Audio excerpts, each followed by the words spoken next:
गोरे गोर छुआवल चल गइल जाओ कमर में नुकावल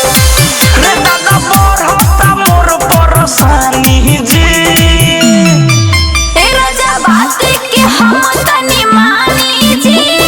देखे में लइका अभिमानी जी राजा बात के हम तनी मानी जी देखे में लइका अभिमानी जी ए राजा बात के हम तनी मानी जी देखे में लइका अभिमानी जी देखे में लइका अभिमानी जी देह के भातार बुझल तू बर फेरी परम न चक्कर में कटा देवा घेरी न चक्कर में कटा देवा घेरी देह के भातार बुझल तू बर फेरी परम न चक्कर में कटा देवा घेरी नहीं होखे दे हम कोनो परेशानी जी ए राजा बात के हम तनी मानी जी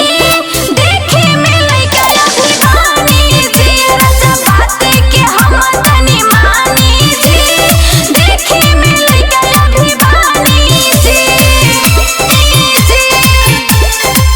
ए राजा बात के हम तनी मानी जी देखे में लइका अभिमानी जी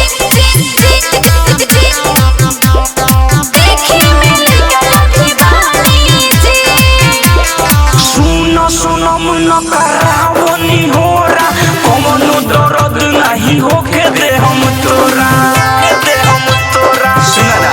हाँ सुनो सुनो मन करावनी होरा कमनो दर्द नहीं होके दे हम तोरा राजू रामाधर के बात तो नहीं मानी जी ए राजा बात के हम तनी मानी जी देखे में लइका अभिमानी जी राजा बात के हम तनी मानी जी देखे में लइका अभिमानी जी प्रीतम रिकॉर्डिंग स्टूडियो तलपुर वर्गनिया नेपाल।